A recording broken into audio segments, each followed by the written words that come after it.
This is the easy way to VPN. Tailscale is one of the best options available to connect to your Dappnode for non-technical users, and it significantly improves your user experience if you've had issues in the past, such as UPnP not being recognized, routers hidden behind carrier-grade NATs, or any other port forwarding challenges.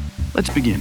Start by opening a free Tailscale account in tailscale.com, and then continue by downloading the Tailscale app to your local computer or mobile phone. After both of these are done, in your Tailscale account dashboard, go to your Tailscale admin settings and click Generate Auth Key. Give your key any name you like, but we suggest labeling it as your Dappnode to avoid confusions. Generate it, save and store it safely. You'll need it in the next step. Next, you'll need the Tailscale package installed on your Dappnode for it to work. You can find it in the Dapp Store. During the installation process, you'll be asked to provide your Tailscale auth key.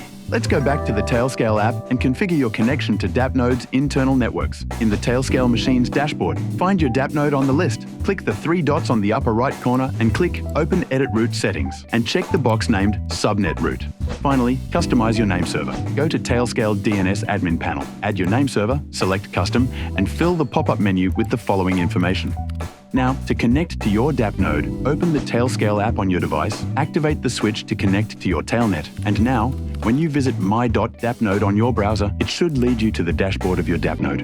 And that's it, Node Runner. VPN remote access to your Dappnode doesn't get any easier than this. If you still have questions, check the link in the description for our documentation.